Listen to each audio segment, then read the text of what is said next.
Bueno, ya habiendo visto la introducción del el lugar que tiene Mateo tan importante en el Nuevo Testamento y en la Biblia, y como queremos conocer es la enseñanza de Jesús para saber qué tanto corresponde a lo que se está enseñando hoy y a lo que creemos cada cual, y poder ajustar nuestras creencias, nuestras enseñanzas, nuestras predicaciones a la palabra de Dios exactamente. Entonces empecemos mirando un poquito el bosquejo, el contenido de Mateo, repasándolo porque ya lo hemos mirado la vez pasada. Bosquejo. Primeros años. Ministerio de Juan Bautista.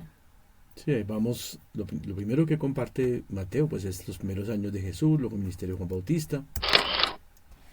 Ministerio en Galilea. Allá al lado derecho están los capítulos en el que se encuentra esos contenidos. Ministerio posterior a Galilea. Ministerio final en Jerusalén. Muerte y resurrección.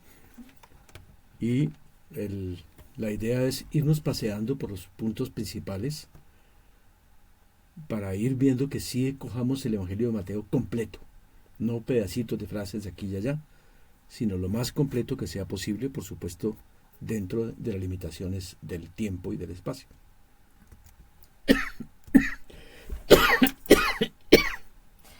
Uno, Sermón del Monte. Relatos varios. 2, relatos varios. Mateo no es el único evangelio que no es ordenado cronológicamente en la primera parte. Entonces él empieza de una vez con el Sermón del Monte, a pesar de que se sabe por los otros evangelios que eso fue más en la mitad del ministerio de Galilea, o más bien casi al final. Y los relatos que cuentan de anécdotas, de respuestas de Jesús, de milagros, están también desordenados. Pero hay un bloque ahí de relatos. 3. Sermón del envío de los 12. 4. Relatos varios. Ahí vuelve a insertar otro poco de relatos. 5. Sermón de las parábolas. A partir de ahí, ya Mateo sigue el mismo orden cronológico que los demás evangelios. 6. Relatos varios. 7. Sermón de cómo ser iglesia. Estábamos diciendo que esos sermones de Mateo son como el eje de todo el Evangelio de Mateo. Terminan con las mismas palabras en griego, en cada uno por igual. Y por eso siempre se ha entendido que esos 5 sermones son el eje. Por eso los relatos simplemente los van enganchando ahí, pero lo importante era el orden que puso el Espíritu Santo en esos sermones, que son 5, como vamos a ver, practicaba 4, y ya hemos dicho lo cuáles eran. 1. Relatos varios. En el ministerio final en Jerusalén. 2. Debates con los rabinos. 3. Sermón de los tiempos finales. 4. Cierre. Ese es pues el bosquejo rápido de Mateo. Hagamos un seguimiento pues a ese tema, pero empecemos con una primera parte que nos atañe para entender exactamente el mensaje de Jesús, que sucede al comienzo, antes de empezar su ministerio en Galilea, y que tiene que ver, miremos con qué. El Evangelio de Mateo, las tentaciones del diablo a Jesús. Recordemos cuáles son las tentaciones que el diablo hizo. Y Jesús, tan pronto fue bautizado, impulsado por el Espíritu, se fue al desierto para ser tentado por el diablo. Y no comió nada en aquellos días, y habiendo ayunado 40 días y 40 noches, finalmente tuvo hambre. Es importante notar allí que fue el Espíritu Santo, o sea, la voluntad de Dios, que le condujo a ese lugar en donde no tenía nada que comer. Sabemos que el ser humano apenas deja de comer siente hambre, pero que después de unos días el organismo que está pide y pide que le dé comida, ya no sigue pidiendo hacia afuera y se voltea hacia adentro, según la medicina, y empieza a comerse las toxinas, las grasas, las células muertas, todo lo que le sobra al organismo durante un largo tiempo. Ya la sensación de hambre que conocemos no se siente tanto. hasta que al final, cuando ya termina de consumir todas esas cosas, empieza a consumir los músculos. Y eso es lo que se llama el dolor de hambre, que cuando ya empieza la inanición, que llaman, cuando uno ve esos niños africanos que son en el puro huesito, se refiere a esas personas. Y ya Jesús había llegado a 40 días y 40 noches, que es lo que más o menos se sabe que el ser humano puede aguantar desde que tenga agua, aguantar sin comida.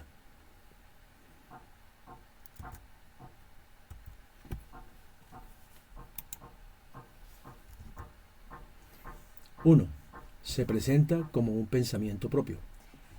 Y habiéndose acercado al diablo, le dijo: Si eres hijo de Dios, di que estas piedras se vuelvan panes. Pero Jesús le respondió: Escrito está, no solo de pan vivirá el hombre, sino de toda palabra que sale de la boca de Dios. 2. Se presenta como un ángel. Entonces el diablo le llevó a Jerusalén y le puso en el alero del templo y le dijo: Si eres hijo de Dios, lánzate de aquí, porque escrito está: A sus ángeles mandará respecto de ti que te guarden, y en sus manos te alzarán para que jamás tropieces tu pie con piedra. Y respondiendo Jesús le dijo: También está escrito: No tentarás al Señor tu Dios. 3. Se presenta como Dios mismo. El diablo le llevó a un monte muy alto y le mostró todos los reinos del mundo y la gloria de ellos, y le dijo: Toda esta potestad y la gloria de ellos te daré, porque a mí me ha sido entregada y se la doy a quien quiero. Si te postras y me adoras, todos serán tuyos. Jesús le dijo: Vete, Satanás, porque escrito está: Al Señor tu Dios adorarás y solo a Él rendirás culto. Analicemos un poquito cada una de estas tres. La primera, había sido llevado por Dios al desierto a no comer. Y el diablo viene, y yo supongo que es como un pensamiento propio que le viene a la mente y diga: usted es hijo de Dios, tiene todo el poder de Dios para convertir las piedras en panes. Y la tentación era esa: usted se va a dejar de Dios, se va a dejar del Padre, que le diga que aguante hambre y se va a dejar morir. No sea tan bobo, coge su poder. Jesús, él se había desprendido de su poder, se había despojado de su deidad y la había dejado arriba. Por eso se ve que él tuvo que crecer en sabiduría y crecer en gracia, porque empezó de cero, como todos nosotros. Y podría echar mano a lo de arriba, a su poder, y te perdería todo el propósito de su venida. Y era mostrarnos a los seres humanos que sí se puede vivir una vida en obediencia a Dios y una vida santa en nosotros mismos. Y si él hubiera usado su poder, pues no tendría gracia, porque nosotros no podríamos tener tanto poder para vivir la vida santa. Él tuvo que aprender a tomar poder del Espíritu Santo para vivir la vida de victoria, y siempre la tuvo. Entonces la respuesta de Jesús es simplemente: no es lo que yo quiero, no es lo que, sino lo que sale de la boca de Dios. Y de la boca de Dios salió la palabra de que yo me vaya para el desierto. Es suficiente, yo no necesito de nada más. Esa predicación, esa enseñanza, esa tentación es idéntico que las predicaciones de hoy en la iglesia.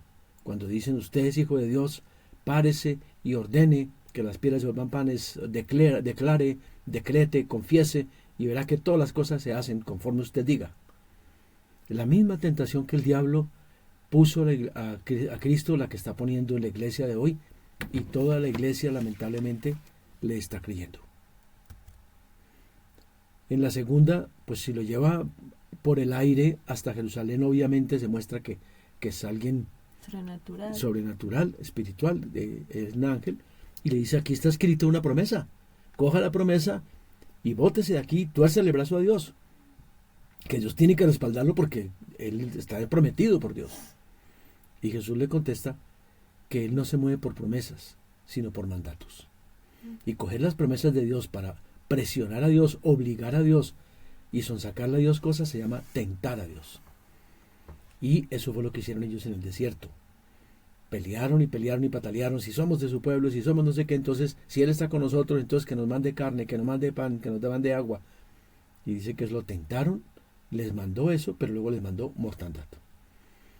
Y cuando yo miro esta tentación veo que es la misma que pasa en la iglesia de hoy. Aquí hay una promesa. O sea, inclusive hay Biblias que hablan, la Biblia llaman la Biblia de las promesas y tienen subrayadas todas las promesas que hay en la Biblia. Agárrelas. Eso es como una chequera suya. Cada promesa es un cheque en blanco. Falta que usted la firme y la declare y la confiese y la reclame. Y Dios tiene que dársela. Es una manera de poner a Dios al servicio de uno. Y se predica exactamente lo mismo, porque yo puedo hacerlo. Puedo obligar a Dios. Y el Señor dice, no, con Él no se puede jugar así. Él es el Señor. Yo soy apenas la criatura. Y 3, se presenta como Dios porque es cuando Él dice, yo se la doy a quien quiere toda la potestad y la gloria, o sea, las riquezas y la fama de los reinos de la tierra. Pero esa frase ya la había dicho en el libro de Daniel, Dios, a Nabucodonosor. Dice, yo soy el que tengo todos los reinos de la tierra y a quien quiero se los doy. Aún al más bajo de los hombres, al más vil, a él se lo entrego. O sea, no crea que usted se lo ganó, se lo mereció, que usted consiguió plata o consiguió poder porque usted es el tenaz. No, es porque yo decido. Y cuando él decidió quitárselo y dejarlo loco durante 7 años, como un desechable, lo hizo. Entonces tuvo que Nabucodonosor adorar y glorificar a Dios, porque él era el que mandaba. Pero aquí, ¿cómo lo dice? Aquí se presenta es como un Dios que necesito comprarlo para que me dé las cosas. No, yo lo adoro para que usted me entregue las cosas que yo quiero. Yo le doy el diezmo para que así compro las bendiciones. Como si Dios fuera un Dios que está exigiendo bendición, plata para que yo me dé plata a mí. Y ese no es el Dios de la Biblia, ese es Satanás. El que ofrece los reinos de la tierra y toda cosa es Satanás.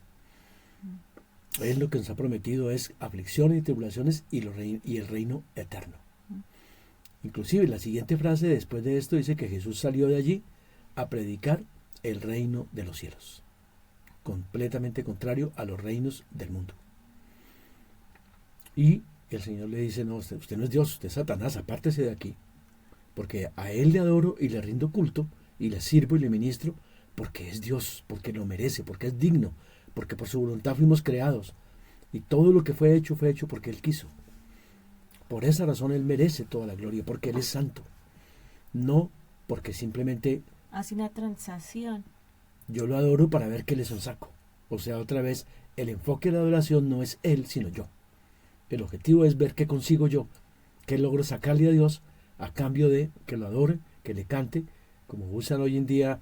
Escuché un día de Marcos Witt y de muchos de los pastores de hoy por hoy, el versiculito mal tomado fuera de contexto del Salmo 37, que dice, deleítate en Jehová y Él te concederá las peticiones de tu corazón. Y sacan eso fuera de contexto, entonces cantan un rato y dicen, ya se deleitaron en Jehová, ahora acuérdense de la promesa, ahora todas las peticiones de tu corazón, póngalas delante de Dios que Él tiene que dárselas. Mal sacado ese pasaje. Entonces, cuando yo miro esas 3 tentaciones, lo único que yo puedo concluir es que definitivamente ¿quién es el que predica hoy en día? ¿Quién está en los púlpitos predicando en las iglesias de hoy? Satanás. Porque presenta como el punto 1, sus palabras tienen poder. Párese, usted es hijo de Dios, reclame, declare, confiese, decrete. Segundo, aquí hay un montón de promesas. Coja cada promesa y tuerza el brazo a Dios y oblígalo a que le dé la promesa. Y tercero, mire a ver cómo compre a Dios, que Él le va a entregar los reinos de la tierra, la potestad, el poder político, la gloria de ellos, las riquezas, todo lo que hay en este mundo. Y eso lo entrega, lo promete, lo predica es Satanás. Lamentablemente, estamos enseñando un evangelio completamente satanizado en las iglesias de hoy.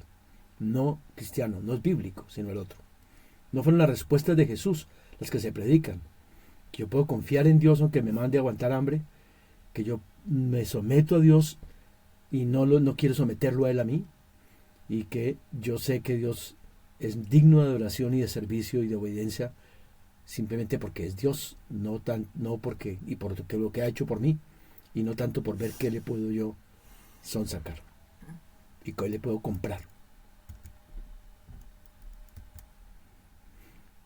Miremos una tentación cuarta, por llamarla así, cuando Pedro se presenta como su mejor amigo preocupado por su bienestar.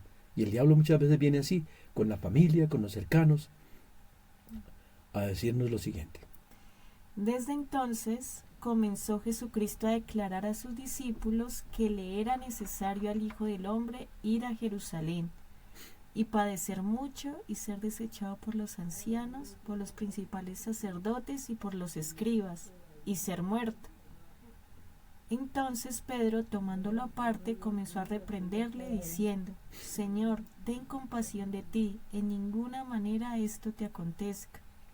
Pero él, volviéndose y mirando a los discípulos, reprendió a Pedro diciendo: Quítate de delante de mí, Satanás. O más bien, ponte detrás de mí, como debería traducir.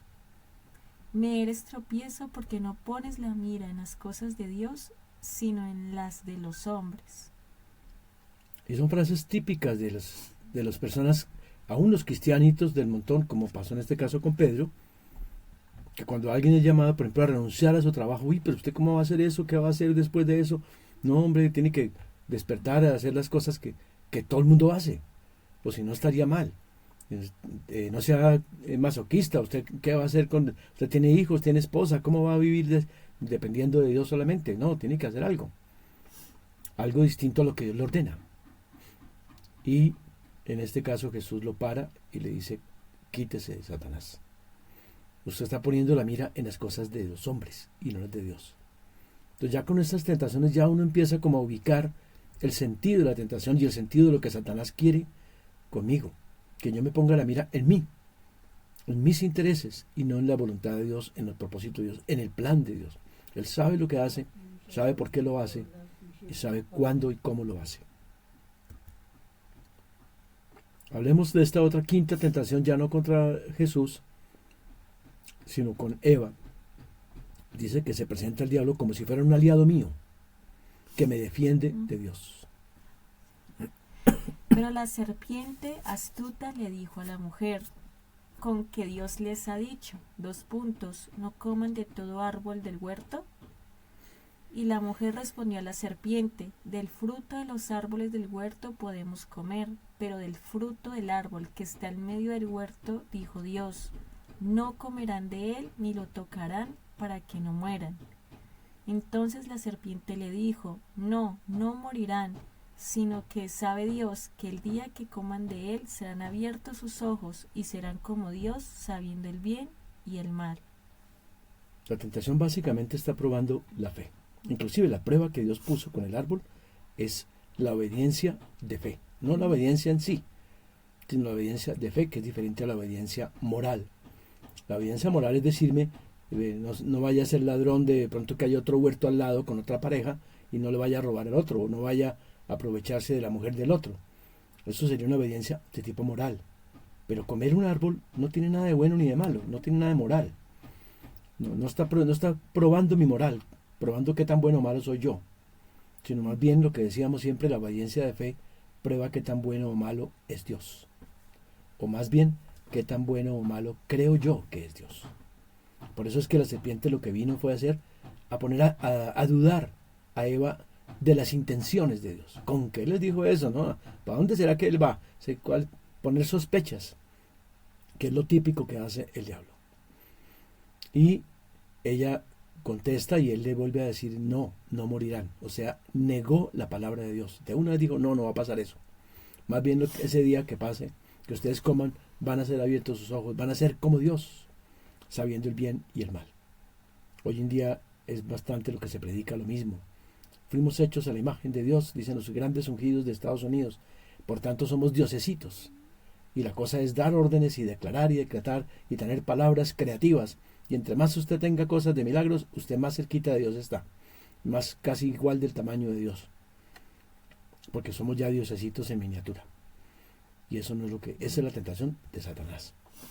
Entonces el diablo viene aquí y se presenta es como apoyándome a mí. Dice: sí, usted, ¿cómo así que el diablo que Dios les está haciendo esa maldad de impedirles comer de ese árbol? Y finalmente, después de que cayeron y se fueron y pasan los años, los siglos, llega el momento, y en la Biblia da a entender claramente, por otros pasajes más largos de demostrar ahorita, que la humanidad se había vuelto satanista y que estaban adorando al dragón, como que el malvado del paseo fue Dios que los echó del huerto y que les impidió eso, en vez de haberles permitido tener ese acceso a ese árbol de la ciencia del bien y del mal. Y el asunto es que el bien y el mal no está en mis manos, sino en las manos de Dios. Yo, lo que me parece a mí bueno y malo, ahora, hoy en día, después de comer del árbol del bien y del mal, está equivocado. Porque aunque yo haga lo que parece bueno y deje de hacer lo que parece malo, hasta donde soy capaz, porque nadie es capaz al 100%, eso no agrada a Dios. Lo que agrada a Dios es lo del punto 1, el punto en donde arranca Dios con el ser humano. Confíen en mí y obedézcame. Una obediencia de fe, no una obediencia moral. La moral es la que es la ciencia del bien y del mal. Entonces, ya vamos enfocándonos un poquito más en cómo es nuestra batalla con el diablo, ¿sí? Porque él se presenta de mi lado. ¿En qué consiste pues la batalla espiritual? Aunque ahorita el tema no es la batalla, se podría ampliar mucho más en otro momento. La batalla espiritual. Dios, yo. En eso consiste la batalla. Es entre Dios y yo. Esa es la verdadera batalla. Dios no tiene ninguna batalla con el diablo. El diablo es una pobre cucaracha al lado de Dios. Y si Dios con solo decir una palabra se habría desaparecido y dejaría de existir. No tiene ninguna dificultad.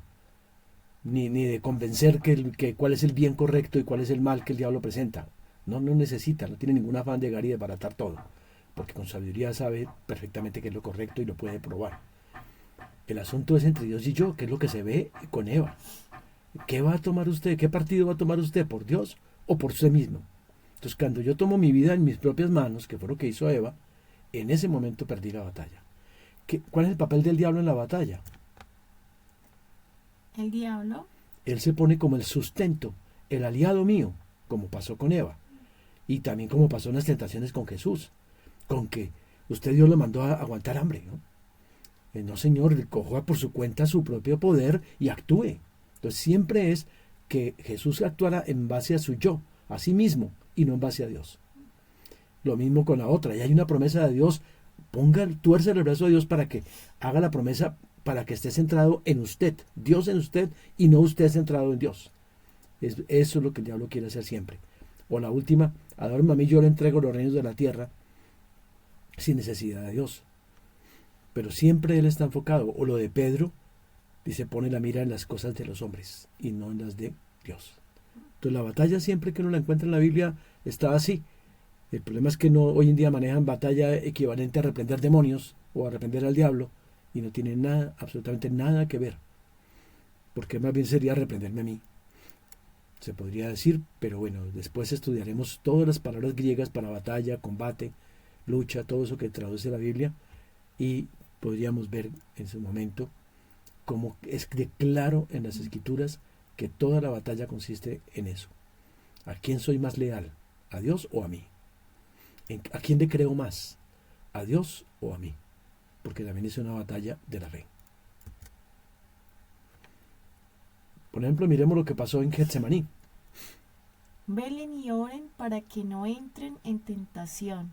Bueno, estábamos hablando de las tentaciones y les dice, pónganse pilas a orar, y no lo hicieron, se quedaron durmiendo y cayeron. Los discípulos que estaban al lado de Jesús. Más tardecito, ¿Jesús qué hizo? Jesús se postró en tierra sobre su rostro, orando que, si fuera posible, pasara de él aquella hora, y decía, Abba, Padre, todas las cosas son posibles para ti. Aparte de mí esta copa, pero no sea como yo quiero, sino como tú. Pero si tú lo decides, Padre, que no se haga mi voluntad, sino la tuya. Y estando en agonía, en batalla, oraba más intensamente. Bueno, ahí el término agonía en el griego se escribe agonía, igualito. Pero eso es una palabra que significa en batalla. Está mal traducido. Entonces, ¿en qué consistió la batalla de Jesús en el Getsemaní? La batalla era entre Dios y él. No es lo que yo quiero, sino lo que tú. Yo te pido, Señor, yo no quisiera esta copa, pero no es lo que yo quiero. Y si tú finalmente lo decides, que no se haga mi voluntad, sino la tuya. Esa es la batalla yo expreso la realidad de lo que siento por dentro de mí y quisiera tener esto y quisiera que no me pasara este sufrimiento, quisiera que me llegara esta platica, lo que fuera. Pero lo sigo exponiendo no para lograr convencer a Dios que me dé lo mío, sino para lograr que yo agache la cabeza y acepte lo suyo. Que prevalezca la voluntad de Dios y no prevalezca la propia. La propia. O sea, la batalla otra vez es entre Dios y yo. Este versículo es suficiente como para darnos cuenta de lo que significa. Cuando él termina de orar, ¿qué sucede? Jesús entonces dijo a Pedro: basta ya, mete tu espada en la funda. La copa que el Padre me ha dado, ¿no la he de beber? ¿Cómo pues se cumplirían las escrituras de que es necesario que así se haga? Eso se lo dice cuando Pedro saca una espada y le baja la oreja a uno de los hombres que están ahí, y Jesús sana la oreja y le dice: párele ahí, eso no es la cosa, porque yo tengo que beber la copa que el Padre me dio. O sea, antes estaba diciendo yo no quiero la copa, pero ahora ya cuando ya había vencido en esa batalla espiritual de oración, ya podía decirnos que esa es la copa que Él me dio, y yo la voy a beber porque es la que Él me dio. A cada cual nos toca nuestra propia copa, a cada cual nos toca nuestras propias aflicciones, y el asunto es: voy a patalear y rechazarlo, o aunque me exprese el pataleo a las olas con Dios, finalmente hasta que Él me venza y hasta que yo caiga derrotado y diga sí. Eso es lo que tiene que hacer. Hay un pasaje en donde dicen: Señor, son pocos los que se salvan, y Jesús dice: batállense a ustedes mismos. Batállense a ustedes mismos, es la traducción correcta. La batalla es contra mí mismo.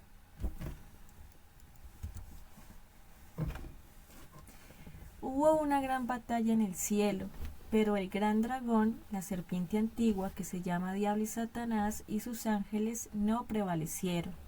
Y el dragón, el que engaña al mundo entero, el acusador de nuestros hermanos, el que los acusaba delante de nuestro Dios día y noche, fue lanzado fuera y arrojado a la tierra, y sus ángeles fueron arrojados con él y ya no tuvieron lugar en el cielo.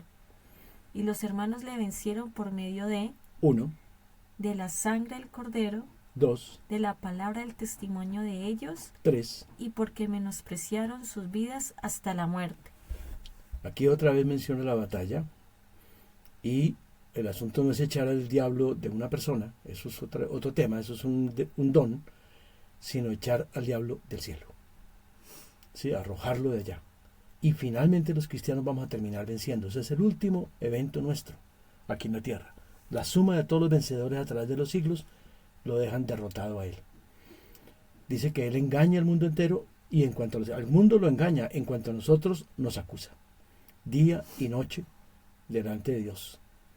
¿Y cómo lo vencen? Por medio de 3 cosas: de la sangre del Cordero, de la palabra del testimonio de ellos, y menospreciando sus vidas hasta la muerte. La sangre del Cordero en la Biblia no es solamente el hecho de que yo no tengo nada de mérito propio, que es la forma que el diablo quiere que yo también me crea que yo pronto puedo, que yo tengo algún mérito para salvarme, sino que yo reconozca que no tengo nada y Él lo tiene todo. Pero la sangre dice que me trae el perdón de los pecados, y además de eso me trae el poder para dejar los pecados. Lo que pasa es que se enseñó en la teología que es el perdón de pecados y punto. Pero en la Biblia se puede probar que también me libera de los pecados. También se dice que me hace apto para hacer su voluntad. O sea, me capacita por dentro para que yo haga la voluntad. Y también dice que su sangre purifica mi conciencia de tal manera que sea íntegra, limpia la conciencia. Entonces la sangre no solamente perdona pecados, opera dentro de mí, de mi corazón, de lo más interior de mí, para que sea íntegro. Y me hace apto para que haga su voluntad, y me da victoria sobre los pecados. Y podríamos nombrar otras cosas más que la Biblia dice de la sangre. Entonces el que le vence al diablo es el que logra apropiarse de todo lo que dice la Biblia de la sangre del Cordero, de lo que puede operar en mí, y lo apropia completo. El que apropia solamente el perdón, ese no tiene ninguna victoria sobre Satanás. Él sigue viviendo igual que antes, que es lo que los que tienen los teólogos de la doctrina de seguridad de salvación. Nunca podrán vencer al diablo. Luego dice que de la palabra del testimonio de ellos. La palabra y el testimonio es un término que usa Apocalipsis continuamente, en varias ocasiones, que ellos dice que habla del testimonio de Jesús y de la palabra de Dios permanentemente, y que retener esas 2 cosas. Entonces está diciendo ¿qué es lo que nosotros hablamos? ¿Cuál es nuestra palabra? ¿Conforme al Evangelio? ¿Conforme al testimonio de Jesús, que es el que habla en Apocalipsis seguido? ¿O es un Evangelio torcido como el que se está predicando hoy por hoy? Necesitamos estar llenos de la palabra verdadera y nuestra vida, nuestro testimonio de vida, tiene que ser consecuente con eso que enseñamos. Pero si enseñamos una palabra torcida, una palabra incompleta, de versículos sueltos que me acomodan para lo que yo quiero, y mi vida de testimonio no existe, como pasa con las iglesias de hoy, los creyentes de hoy que no tienen testimonio de vida real, sus hogares no son mejores, ellos como personas no son mejores, ellos en sus negocios no son mejores que los de afuera, y mienten igual que los de afuera. Y no han visto un cambio, uno no nota cambios, y la gente de afuera ya lo dice. Ellos gente cambió de religión, pero sigue siendo el mismo. Pero ya no como antes, han cambiado de vida, ahora cambian solo de religión. Y por último dice, porque menospreciaron sus vidas hasta la muerte. Y vuelve a colocar el énfasis en dónde está el eje de la batalla. ¿Soy yo o es Dios? Pero la palabra vida aquí es mi vida humana. Recuerdan que hay 3 palabras griegas distintas para vida. Una es la vida física, entonces no es solamente el morir físicamente. Otra es la vida humana, que es el bienestar, la felicidad, la alegría, los propósitos, el objetivo, las metas, los logros, la plata, todo lo que forma mi vida. Incluye en esa la vida física también, la comida, la salud, todo esto. Y la tercera es la vida eterna y la vida espiritual. Pero aquí está hablando de la segunda, o sea que la forma de vencerlo es que yo no voy detrás de lo mío, a salvar mi vida. Él dice, el que quiere salvar su vida, la pierde. Estoy dispuesto a perderla. ¿No? O sea, ya no voy detrás de mí, sino detrás de Él. Y lo mío no importa. Dice Jesús, es que el que ama su vida en esta tierra, en este mundo, la pierde.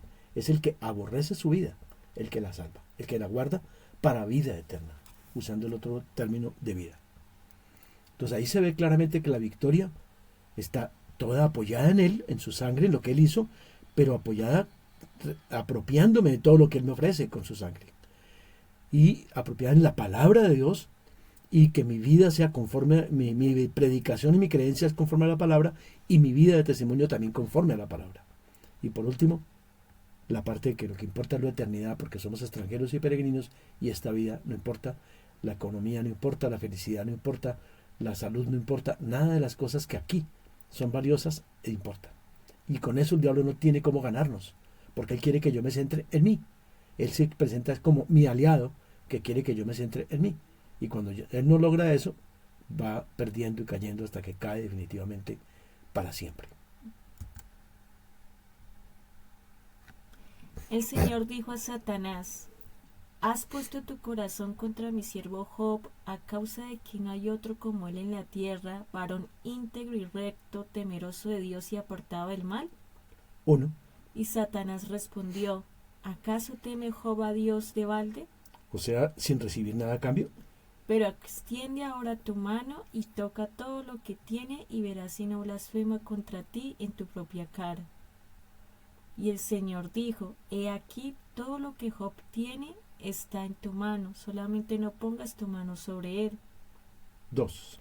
Otro día Satanás le dijo al Señor, piel por piel, todo lo que el hombre tiene dará por su vida. En otras palabras, la salud ante todo, que es el dicho de hoy en día, que de Satanás en el ser humano.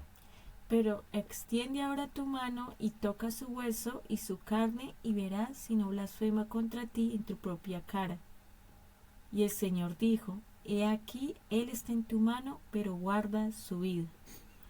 Recientemente escuchaba a una pastora que comentaba algo en su Facebook, en su WhatsApp, en su red, que el diablo es el que nos acusa día y noche en el versículo anterior, y que por tanto si alguien está acusando, ya sabemos de quién viene, el diablo. Eso es falso, porque todos los profetas y Jesús mismo decía, a mí me aborrece el mundo porque yo testifico que sus obras son malas. O sea, el llamado de Jesús y el ministerio de Jesús era testificar que sus obras son malas, condenar y acusar a la persona que está mal. Y lo mismo el de los profetas, lo mismo el de los apóstoles. Entonces, ¿en qué consiste la acusación que el diablo hace sobre el ser humano? Y yo no puedo cogerlo así a ojo sin mirar con cuidado la Biblia.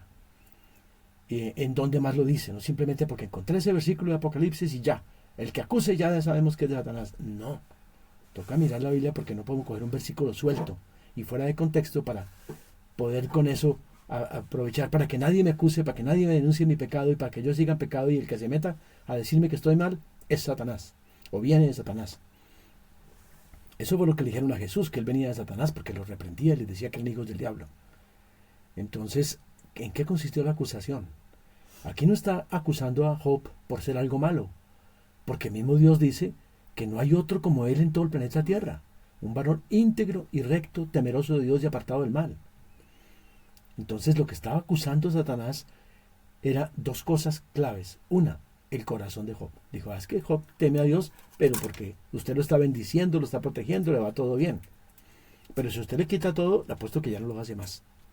O sea, está viendo acusando de que probablemente, presumiblemente, Job tenía un corazón torcido y acomodado y quería era aprovecharse de Dios. Entonces Dios es cuando le da el permiso a Job, al diablo, para que le quite todo lo que tiene. A ver si era cierto que Job lo hacía con ese corazón. Todas las acusaciones del diablo son, uno, respecto no tanto de mis conductas, usted hizo esto, no, es de el corazón, puede que haga lo correcto, pero ¿con qué corazón lo hará? ¿Quién sabe? Pone a sospechar el corazón. Y segundo, dice, es más bien una acusación hacia el futuro. Si usted le cambia estas situaciones, en el futuro él va a pecar contra ti, va a blasfemar contra ti, que es lo que el diablo quiere, que yo falle contra Dios. Y de eso es que se trata la verdadera acusación del diablo. Va ante Dios a tratar de insinuar que quién sabe usted cómo es que anda, y entonces si Dios le da el permiso, porque aquí es otra de las cosas bonitas de este pasaje, la palabra que está ahí subrayada en rojo, que es la palabra mano, que aparece ahí 4 veces, el diablo sabe que él no puede actuar por su cuenta. Entonces le tiene que decir a Dios, Señor, extiende tu mano y toca lo que tienes, y verás que hasta ahí llegó el cuento de Job. Y Dios le dice, está bien, hagamos una cosa, lo dejo en las manos suyas, todo lo que tiene, pero no ponga la mano sobre él. Ahí de lo que está con el iluminado amarillito, todo lo que Job tiene, se lo entrega y a él no lo toca. Y lo mismo al final, él le vuelve a decir, Señor, extiende tu mano a Dios. Y el Señor le contesta, está bien, lo dejo en las manos suyas, haga lo que quiera con la salud, pero no me lo deje matar. Usted es el guardaespaldas de la vida de Job. El diablo no quiere matarme, el diablo no quiere hacerme daños físicos. Al Hijo de Dios, a Jesús, lo que acusó y le pidió fue entregarle los reinos de la tierra. Entonces el diablo puede ser que me ofrezca los reinos de la tierra, o que me quiera quitar todo, o que me quiera dar todo. Eso no importa, lo que importa es ver, él trata de descubrir dónde es que está el corazón de la persona, a ver por dónde le encuentra el quiebre para hacer que caiga. Y que caiga en el futuro. Esa es la acusación. Entonces es una acusación hacia el futuro en base a las circunstancias. Porque primero yo, primero mi vida, lo que sea daré por mi vida. Eso es lo que el diablo quiere. Y mira que la victoria otra vez era, la batalla era entre Dios y Job. Era eso, Job tiene más a Dios primero o más a él mismo primero. A su propia vida, a los bienes que recibe, a sus hijos y luego a su propia salud, o a Dios primero. Y Job venció. Entonces el diablo se puso, fue de esa manera acusando para que Job se pusiera a él mismo primero y no a Dios. Y eso exactamente es lo que hacen los falsos profetas en la Biblia, que siempre van apoyando, siendo un sustento al hombre, que Dios lo va a bendecir y lo va a cuidar, aunque usted siga en su corrupción y su pecado. No, es que Dios lo ama, Dios lo ama. Y es un profeta hablando, como lo llaman en el Antiguo Testamento. Pero no están, dice la Biblia, están queriendo que usted se pierda. No están que se salve, queriendo que se salve. Para que se salva tiene que arrepentirse. Y al no decirle nada, no condenarle, a no reprender sus pecados, usted cree que está bien. Y aquí en este otro caso, el diablo viene también a quitarle cosas o a dar cosas con tal de lograr que el hombre se ponga el primero y no Dios. Y Dios simplemente como el que debería haberle cumplido y suplido todo. Y si no se lo suple, entonces Dios falló y mejor me quito de Dios.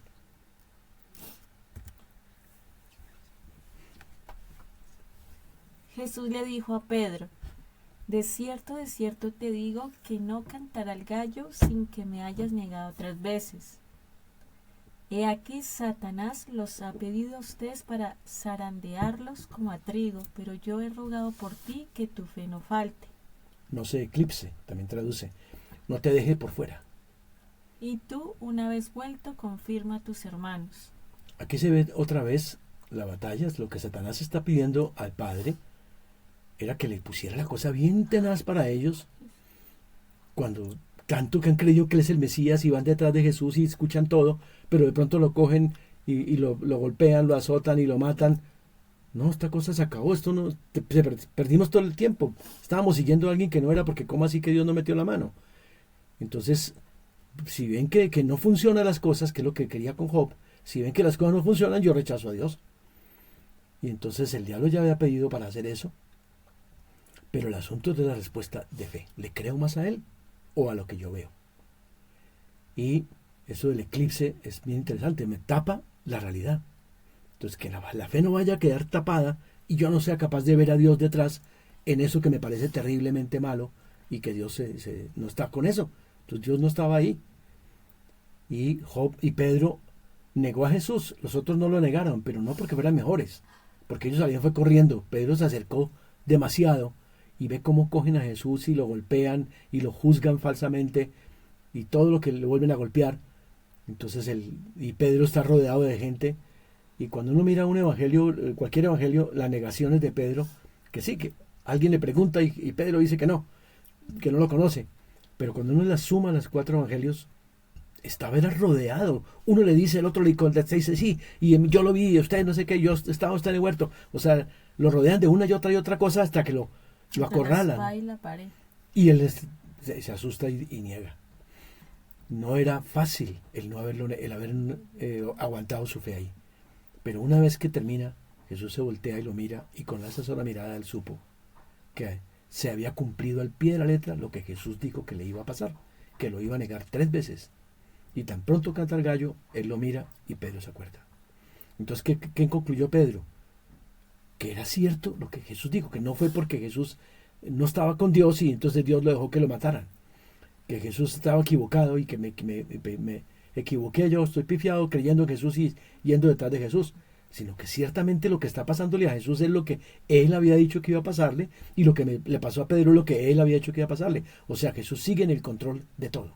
Entonces su fe volvió a agarrarse y fue y tuvo que restaurar a todos los demás hermanos. Así les no crean que esto se enloqueció, que esto se perdió, que esto fue error. No, señores, eso estaba dicho por él. Entonces ya ellos se restauraron. Eso es otra vez la batalla.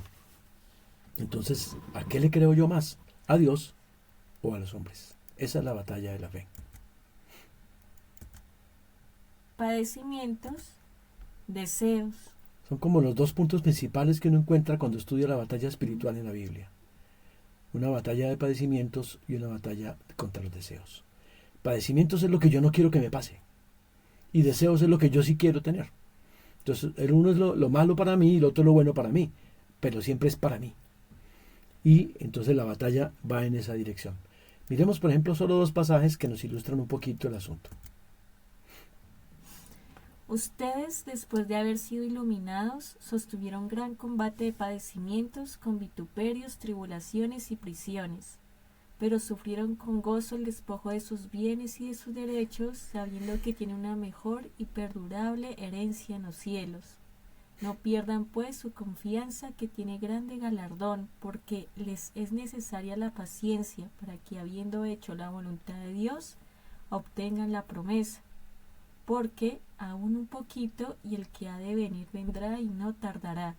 Y el justo vivirá por fe, pero si retrocede, no agradará a mi alma. Nosotros no somos pues de los que retroceden para perdición, sino de los que retienen la fe para salvación del alma. Lamentablemente la última frase la traducen muy pobremente, entonces no se nota que habla de perdición o salvación. El creyente que retrocede ante las circunstancias, porque está hablando ahí de eso, ustedes después de ser iluminados, después de conocer al Señor, inmediatamente le llegaron un combate de padecimiento. La batalla es esa: vituperios, tribulaciones, prisiones, etc. Pero ¿cómo fue la victoria? Sufrir con gozo. En eso consiste la victoria: sufrir con gozo. No importa lo que me venga. Y por eso yo enganché, y no solamente el despojo de los bienes, sino el de sus derechos, porque es de lo que más he escuchado reclamando mucha gente. Que le respetan los derechos, que no lo tratan como debe ser, que son injustos. ¿Sí? Todo eso que nos toque pasar a cada cual. Y sufrirlo con gozo. En vez de estar quejándose, que es que el jefe, que es que el padre, el esposo, que es que la esposa. En vez de quejarse, sufrirlo con gozo. ¿Por qué? Porque tenemos en el cielo una mejor y perdurable herencia. Entonces, cuando yo sé que lo que importa es lo de allá, y cada cosa que me sufra yo aquí me la va a compensar 100 veces allá, pues, ¿qué importa? Esto de aquí es temporal, es un ratico, y allá lo recupero todo. Entonces, como cualquier negocio, yo de pronto invierto una plata grande, pero el negocio solo va a producir en 5 años, pero yo sabiéndolo, yo me aguanto. Que me toque quedar muy limitado de plata, porque sé que después de 5 años voy a tener muchísima más. Aquí es lo mismo.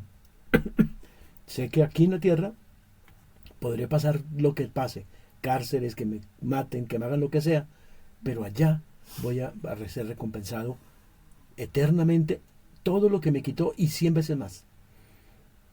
Entonces el asunto de la batalla es no pierdan la confianza. Ahí la palabra que está en azul, confianza, y fe abajo es la misma, es un sinónimo, ¿no? Entonces, ¿cómo se vence la batalla? Confiando. ¿Confiando qué?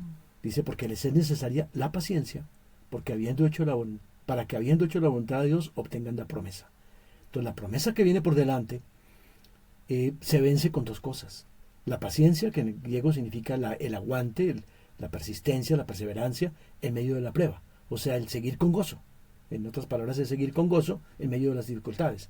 Y por otro lado, la voluntad de Dios. Los dos temas grandes de la Biblia siempre, de negarme a mí mismo, negar mis deseos, hacer su voluntad, y de tomar mi cruz con gozo y con paciencia. Y finalmente termina diciendo, si usted retrocede, ya sabe, es para la perdición. Si usted en ese momento se achanta, se angustia, se preocupa, se amarga, se resiente, aunque invoque a Dios y haga hasta batalla espiritual contra el diablo porque me está yendo mal, usted ya ha retrocedido, no le ha creído que Él, y con confianza, que Él está en el control, y que además de eso tengo a cambio en el cielo la recompensa. Y por último es retener la fe para salvación del alma. Y a partir de ahí empieza Hebreos 11, famoso, en que muestra una vida que importa lo que pase, siguen creyendo. En lo que ordene, lo obedecen, en lo que suceda, le confían. Amados, les ruego como a extranjeros y peregrinos que se abstengan de los deseos carnales que batallan contra el alma. Bueno, ahí hay otro ejemplo de la batalla, y otra vez, y el tema es el deseo.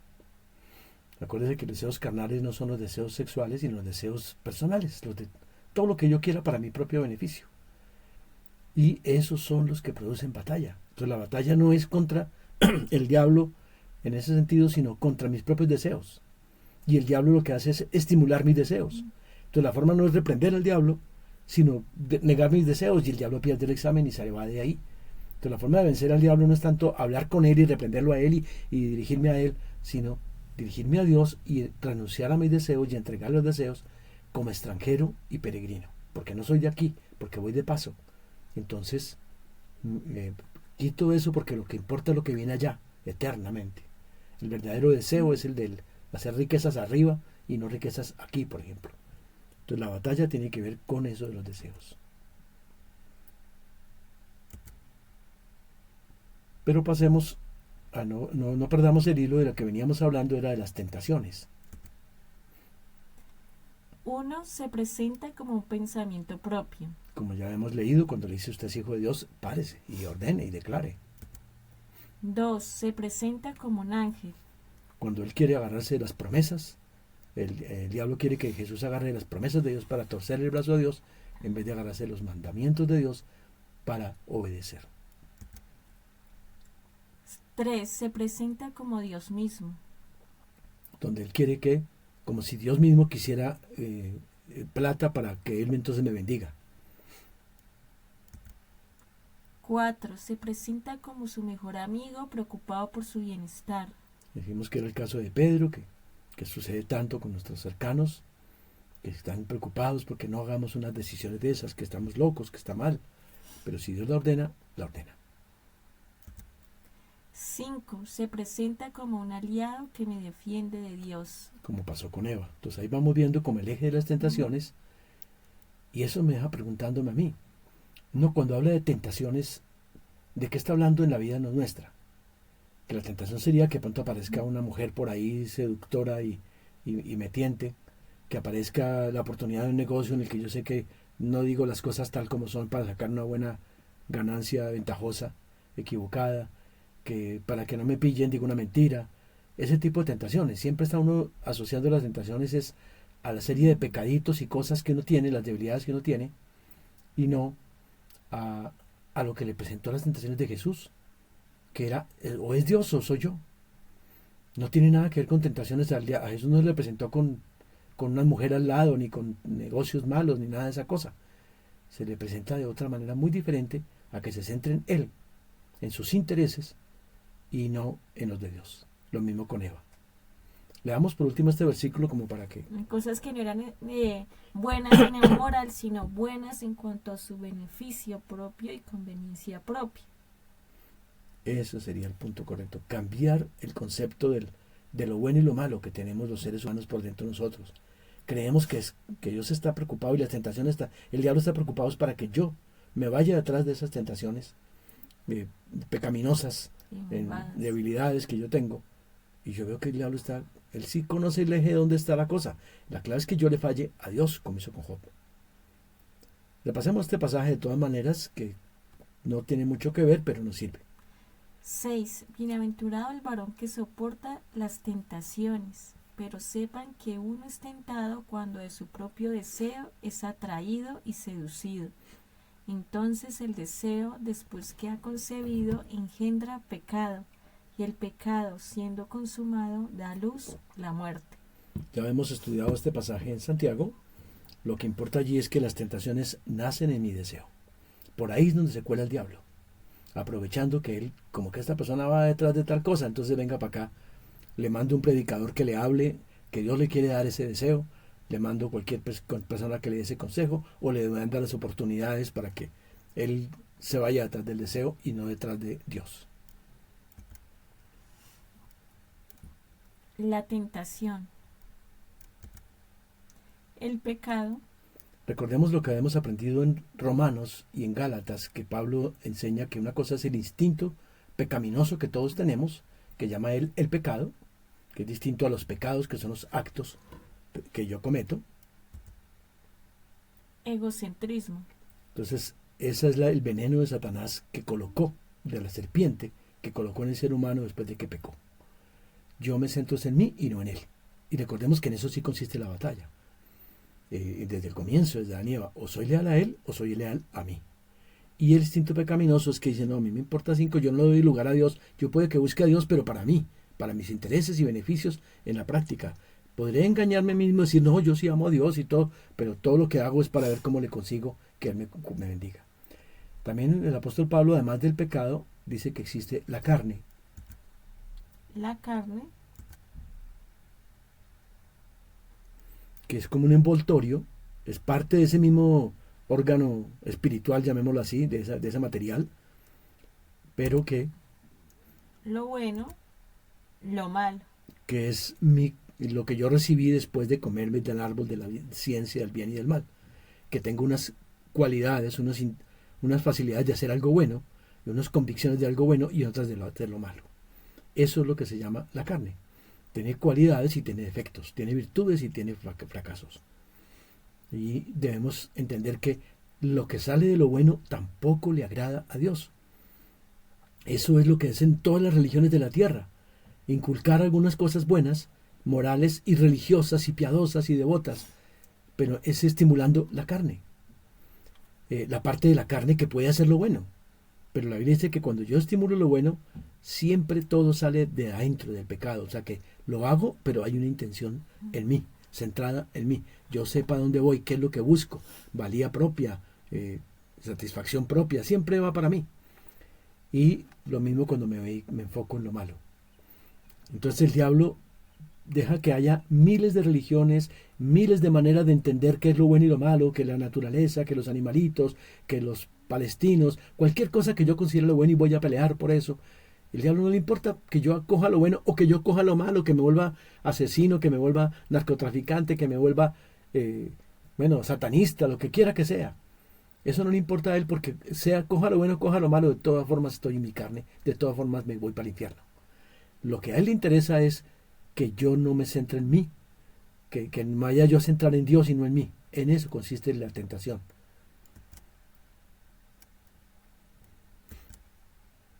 Hagamos un cuadrito que nos ayuda mucho a entender la manera grande en la Biblia, en la perspectiva de la Biblia al respecto. Es como una escalera que va bajando. La degradación de la ética. Y se va degradando. ¿Qué es la ética? En el mundo, digamos, de los intelectuales diferencian entre ética y moral. En el mundo popular, para nosotros es lo mismo, ¿no? Lo del bueno y lo malo. Que la ética es la que me dice qué es lo bueno y qué es lo malo. La moral también es lo bueno y lo malo. Sin embargo, la moral siempre la consideran como algo más bien personal de qué es lo que yo hago en la práctica. Yo puedo decir, yo considero que es malo pegarle a mi esposa, pero como soy un machista, no me aguanto y me da piedra y le pego. Entonces, la moral es lo que en la práctica yo soy. Y la ética es lo que teóricamente yo creo que es lo correcto y debería ser. Entonces, la ética la consideran ya una ciencia, los filósofos. Hay que estudiar exactamente qué es lo bueno y qué es lo malo objetivamente, no subjetivamente lo que a mí me parece, porque cada cual subjetivamente la acomoda como quiere. A medida que ya no puede con un pecado, te comienza a argumentar y a justificarlo. Digamos que antiguamente un jovencito o una jovencita llegara a tener intimidad con su novio o su novia, eso era terrible. Atreverse y no se aguardaban. Y si lo llegaban a hacer, se sentían mal de haber pecado. Hoy en día se sienten mal de no hacerlo, porque ya cauterizaron su conciencia y de que eso es normal. Y como ya es normal, ya degradaron su concepto de ética y ya con eso se justifican para hacer lo que quieren. Entonces la ética siempre ha estado degradada, pero hay que mirar exactamente esos niveles que deberían existir. Concepto y diseño original. Entonces Dios tiene un concepto de lo que es lo bueno y lo malo desde el comienzo. Y diseñó al ser humano con ese propósito, en esa dirección de lo correcto y lo incorrecto. Ciencia del bien y del mal. Pero el hombre, una vez que comió la ciencia del bien y del mal, que esa es la definición de la ética, si uno la mira en los libros, la ética es que la ciencia del bien y del mal. Es una ciencia que estudia qué es lo bueno y lo malo y le trata de decir a los seres humanos, mire, esto es lo correcto, esto es lo incorrecto. Han habido cientos de filósofos a través de los siglos y de pensadores que han tratado de decir, no, es que es por aquí que debe ser y es por allá que debe ser, pero nunca se han puesto de acuerdo. Mundo postmoderno. El asunto es que ya en este último mundo, en esta última actualidad, más o menos desde el siglo XX, final del XIX, hasta hoy, es lo que se llama la edad postmoderna, y que ellos van ya en otra dirección completamente distinta. Ya mucho más degradada la ética. Comparémoslos. Centrada en Dios. Valores eternos. Entonces la primera que él quería era que mi ética fuera centrada en Dios. Es el que me dice qué debo hacer, qué es lo bueno y qué es porque yo no lo sé. A mí, por mucho que a mí me parezca que entiendo, no lo entiendo. Y sus valores son eternos. Dejados a sí mismos, igual, centrada en el hombre. Pero después de que caímos, dice en Romanos que fuimos dejados a nosotros mismos. No quisimos ponerlo a él en el lugar que debe tener y someternos a él. Entonces Dios dijo, bueno, está bien, yo los dejo que ustedes háganlo por su cuenta. No voy a obligarlos. Y no voy a centrarlos en mí. Háganlo por ustedes, a ver si ustedes cómo son capaces de manejar su vida, de manejar su sociedad, centrada en sí mismos. Valores cuasi absolutos según la razón humana. Entonces los filósofos y los grandes pensadores tratan de usar su razón para decir, no, esto es lo que es bueno y es lo malo. Y esto es de forma absoluta. Pero ellos se dan cuenta que de absoluto no tienen nada porque hay culturas que les parece que es correcto comerse a las personas, por ejemplo los caníbales, las otras dicen, uy, eso es pecado. Y tratan de poner eso, pero no son tan absolutos, aunque parezcan serlo, porque es la idea de lo que ellos quieren, encontrar valores absolutos. Valores relativos según la conveniencia individual. Lo que se llama en filosofía el relativismo surge precisamente en el siglo XIX y es el que produce el mundo postmoderno, donde cada cual mira qué es lo bueno y qué es lo malo. Eso de que usted me diga, aquí es lo blanco y aquí lo negro, eso ya es usted un tipo fanático. El verdadero entiende que en la mitad hay un montón de zonas de grises y que cada cual, depende cómo lo vea, eso es subjetivo. Ese es el mundo de aquí y eso se ha ido degenerando entre más relativo se hace, entre más conveniencia individual haya, mucho más va a degenerarse la ética, o sea, la moral. Lo bueno, actuar bien, hacer lo correcto, obediencia moral, devoción religiosa. Entonces, claro, lo bueno es que actuar bien, o ser honesto, no maltratar a la gente, no abusar de los derechos de los demás, todo lo que enseñan siempre en eso, hacer lo correcto, la obediencia moral, sí, lo que me dicen, no mate, no robe, esas cosas las cumplo, y la devoción religiosa también está dentro de lo que es bueno, dependiendo de quién lo haga, ¿no? Quién lo enseñe. Como les digo, hay muchas éticas en ese caso, que cada una dice diferentes cosas. Lo malo, actuar mal, hacer lo indebido, maldad, indiferencia religiosa. Y el fanatismo religioso, por ejemplo, lo consideran lo bueno. El que cree en eso dice sí, pero el otro dirá que no. Cada cual, depende de donde esté, trata de nivelar las cosas y tratar de decir qué es lo bueno y qué es lo malo. Eso es más o menos la idea de la ética y de cómo el hombre considera. Y cree uno que el diablo está metiendo la cucharada en esas tentaciones, para que yo no haga lo bueno, sino que haga mi trampita, haga lo indebido, no sea correcto. Lo bueno, como criatura, seguir el plan personal del Creador, confiar en sus órdenes, obediencia, de fe. Eso sí cambia por completo las cosas que el Señor enseña, ¿cierto? Porque ya es, ¿qué quieres tú para mí? Tú tienes un proyecto de vida para mí distinto a mi propio proyecto. Entonces no importa si yo hago lo bueno o hago lo malo, desde que yo esté en mi propio proyecto yo ya me salí, porque ya no estoy confiando en sus órdenes y no tengo una obediencia de fe diferente a la obediencia moral, que es la del otro lado. Lo malo, seguir el sentido común, confiar en la razón, actuar por su cuenta, seguir la corriente de este mundo. Y eso sí que no lo entiende el ser humano por ningún lugar. Porque el sentido común nos parece que es lo correcto. Confíe en su corazón o confíe en su razón. No, es confiar en Dios, aunque la razón sea contraria. ¿Cómo va a hacer aquí cuando Él me dice deje su parentela y su tierra? Que yo... No, pues mi razón me dice que no. Yo como voy por allá a arriesgarme, saber a dónde me va a llevar usted. Y lo que Dios quería con Abraham, que era que obedeciera, que le creyera a Dios y no actuara yo por mi cuenta, que no tomara la vida en mis propias manos, que no siga el sentido común, siga lo que Dios me diga. Y que lo malo es seguir la corriente de este mundo también.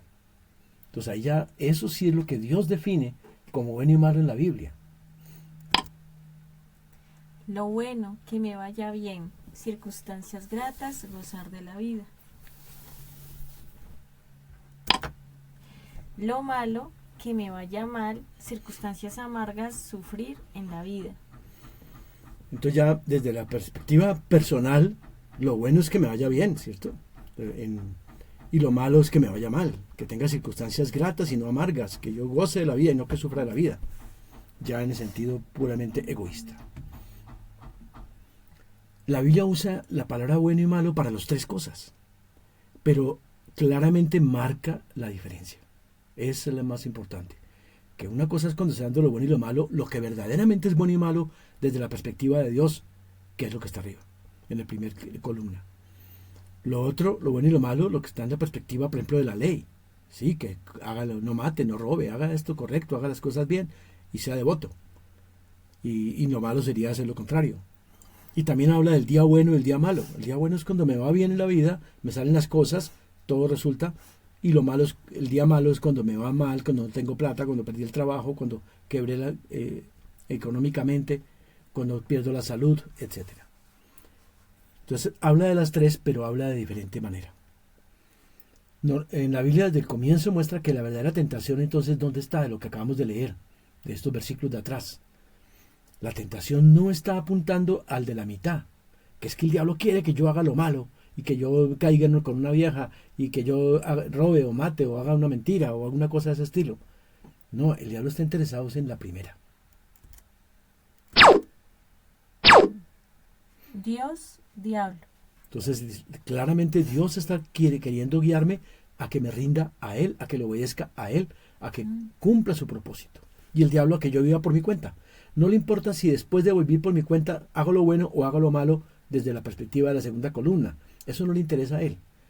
Pero los cristianos y los religiosos y los moralistas, los que medio creen en Dios, pero no la leen con cuidado la Biblia, proyectan eso que la Biblia dice de lo bueno, Dios está con lo bueno y el diablo con lo malo, y se imaginan que eso también aplica para la segunda columna. Lo proyectan así en base a su imaginación, porque la Biblia no lo plantea así. Dios, diablo. O sea, como que Dios está interesado en que yo me porte bien y el diablo en que yo me porte mal. Y que ese es el objetivo de Dios. No, el objetivo es lo de atrás. Recordemos que en la Biblia dice que yo me portaré bien como fruto, como un resultado. Esa no es mi lucha, mi batalla no es dedicarme a hacer lo bueno, porque eso es lo que era la ley. Eso es lo que es en la carne y no puedo hacerlo. Pero cuando yo me someto a Dios, Él dice que como fruto produce la santificación.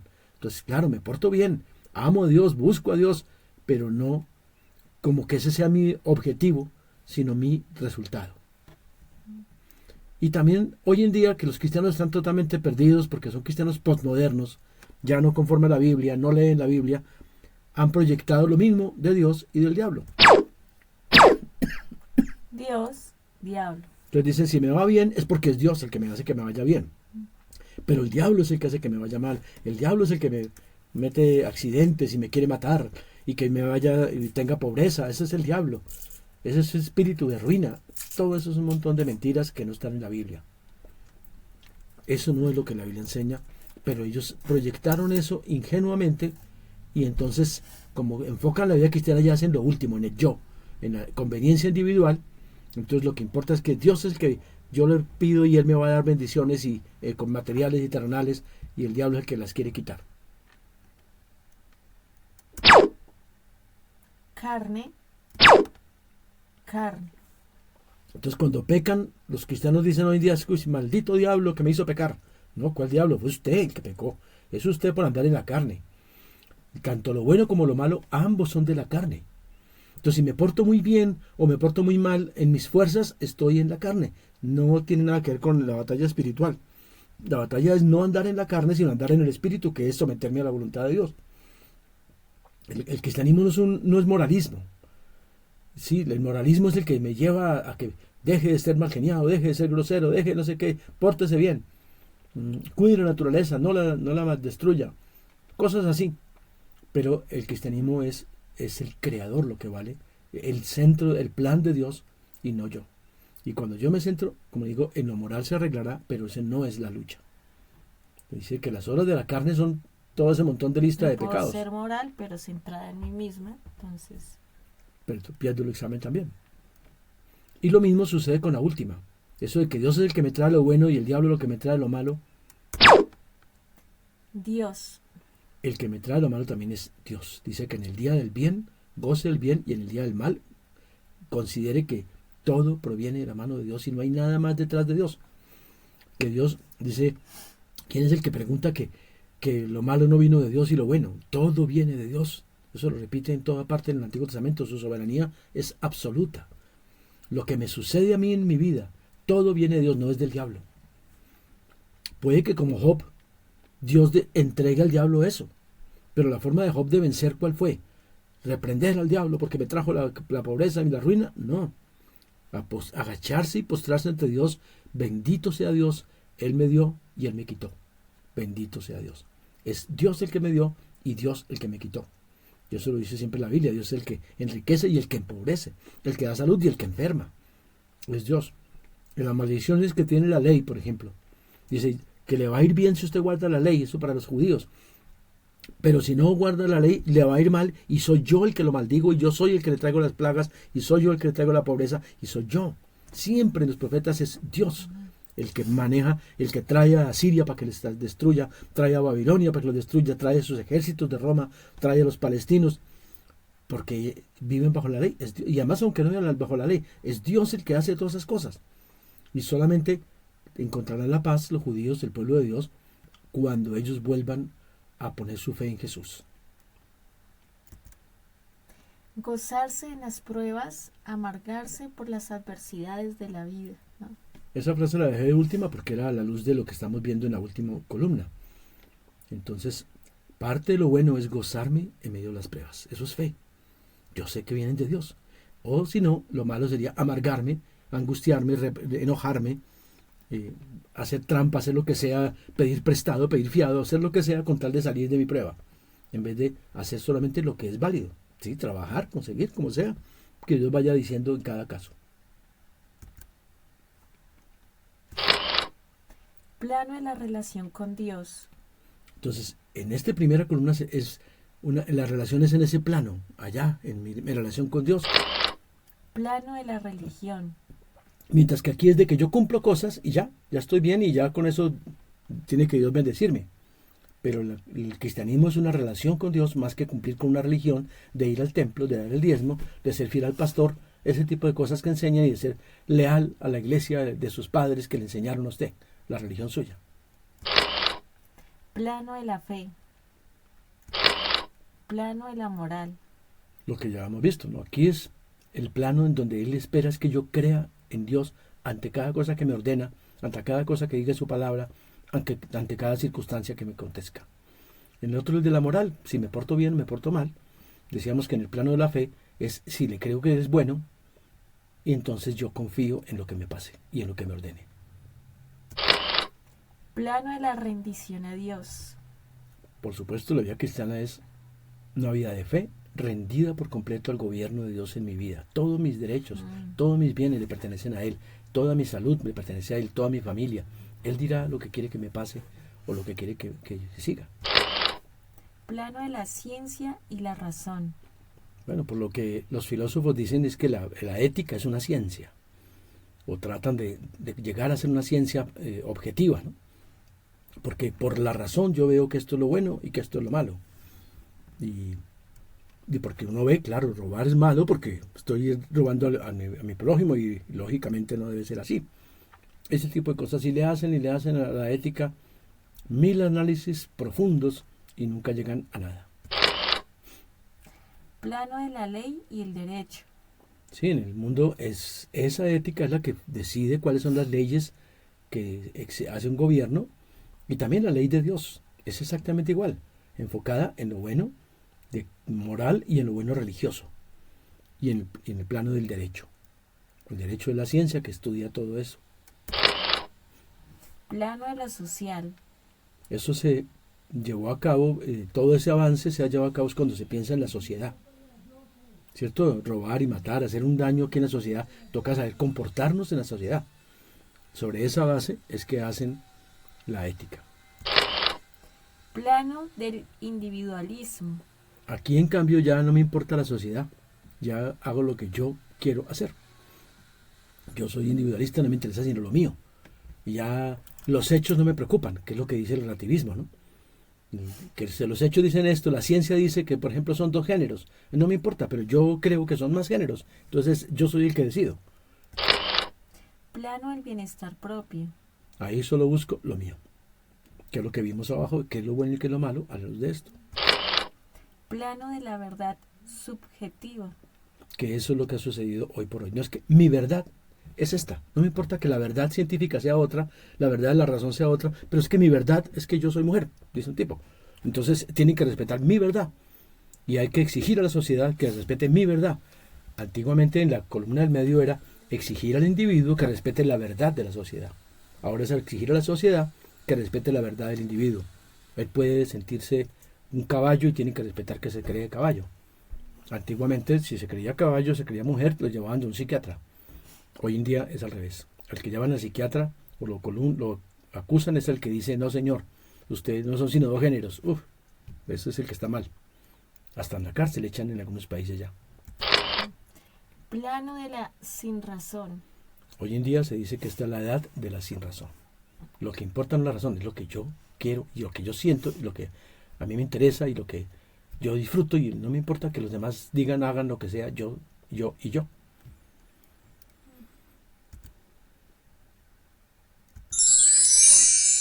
Anomia. A nivel del mundo era el mundo posmoderno, a nivel cristiano, el cristianismo cristiano posmoderno es lo que la Biblia llama la anomia. Es acercarme a Dios, pero siempre centrado en mí. No me interesa, a los cristianos de hoy en día no les interesa ni siquiera lo de la mitad, de portarse bien o portarse mal, no. Lo que les interesa es que Dios me haga que me vaya bien, y el diablo es el que me hace que me vaya mal. Entonces yo busco a Dios es para que me vaya bien. El día que descubran y que Dios no es el que me hace lo bueno, sino también lo malo, ese día dejo a Dios, como decía un pastor. Él decía, si Dios es para tenerme sin pobreza, le decía a una señora que había aprendido a vivir con gozo en su pobreza, si es para tenerme aquí, yo dejo ese Dios, yo no quiero ese cristianismo, yo desecho para afuera. Bueno, ya desde hace rato que no es cristiano. No necesita dejar su cristianismo falso que tiene, ya no lo es, ya no está enfocado en lo que cuenta de primero. En la conversión. Terminemos con esta. Recuerdo cuando yo era cristiano o me convertí, existía un folletico que se llamaba Las 4 Leyes, que resumía muy sencillo el Evangelio, ¿no? De que todos somos pecadores, que hay un plan de Dios por amor a nosotros, pero que todos somos pecadores y estamos destituidos de su gloria y separados de Él, pero que ahora Cristo es la solución. Y el cuarto ley era, entonces tiene que dejar que Cristo entre en su vida y gobierne su vida. Era más o menos la forma de presentarlo. Y hacían un diagramita sencillo que de alguna manera tiene mucha validez para lo que estamos viendo ahorita. Pintaban al ser humano con un trono en la mitad, y en el trono estoy yo soy el que manejo mi vida. Y Cristo está por fuera. ¿Y cuál era la situación de todo ser humano? En desorden, en pecado, en caídas, en derrotas morales que no puede superar. Pero si permite que cambien las circunstancias, se baja el yo, deja que Cristo entre, todas las circunstancias van a ponerse, las circunstancias no, la vida moral y la vida religiosa del hombre, y inclusive la vida de su razón de ser, va a ponerse en el orden correcto. Así le decían a uno. Y luego le decían a uno, bueno, ¿qué pasa ya después de cristiano? Entonces había otro folletico En el día a día. de color azul que decían lo mismo. Usted estaba así, pero usted en el día a día, a cada rato, toma otra vez el control, vuelve a poner el yo primero. Y entonces, ¿qué le sucede a su vida? Vuelve a tener problemas. Entonces el moralismo, ¿qué es lo que dice? Trate de arreglar esos problemas, trate de arreglar esos pecados, trate de enderezarse. No, eso no sirve para nada, nunca podré. Igual que antes, que en el dibujo de arriba, e igual el de abajo. Sea cristiano o no sea cristiano, desde que Cristo no está en el gobierno de su vida, usted nunca podrá. ¿Y cuál era la solución? Hacer lo mismo que de arriba. Volver a dejar que Cristo controle el gobierno de mi vida, y como resultado todas las cosas se iban a enderezar. Ese dibujito se volvió en estos dos folletos como casi que una cosa rutinaria y religiosa que cumplían mecánicamente, y la gente se aburrió y perdieron el examen. Los que sí nos dedicamos en la palabra a investigarlo, para nosotros nunca perdió vitalidad. Yo cometía pecados, inmediatamente por supuesto ir a Dios, volví a pecar, volví a caer, Señor, confesar mi pecado, pero luego decir, Señor, si yo caí, si mi vida se volvió a desordenar, algo pasó. ¿En qué momento yo te bajé del control y me puse yo en el control? ¿En qué momento yo quiero ser el centro y no tú? Y el Señor es la primera respuesta, la primera oración que Él sí me responde, que es que examina mi corazón a ver qué es lo que yo tengo mal. Y Él inmediatamente me dijo, sí, es que usted no creyó en mí cuando yo le dije tal cosa. Uy, pero ¿cómo así? Yo no hago esto. Y perdí todo el poder. Y enseguida, ¿por qué se volvió a salir todo ese pecado que yo tenía de siempre? La misma debilidad de toda la vida me vuelve a aparecer. No, eso aparecerá siempre, nunca se va a arreglar. La Biblia nunca dice que la carne se arregle, esa se queda ahí. Tengo es que dejarla de lado, cortarla y dejar que Cristo gobierne. Entonces la carne no opera, y al no operar no me lleva a esas debilidades. Pero en el momento que yo cojo el control, la carne vuelve y sale en donde iba, igual de maldad que el que tenía antes, y se va corrompiendo un poco más. Si permito, continúo con el centro yo y no Él. Los cristianos de hoy en día andan todos centrados en yo, y Cristo está por debajo solamente para servirlos. Por eso sus vidas morales no tienen nada que mostrarle al mundo, no tienen un testimonio de vida de nada, porque no han entendido el concepto. Creen que el asunto es que las tentaciones son en las pepitas chiquitas que están mal, y no en el control de su vida. No es en el Dios a quien yo sirvo, el que yo soy leal a Él, y le creo a Él, le confío en Él, y le pongo en el control de mi vida, que maneje todo.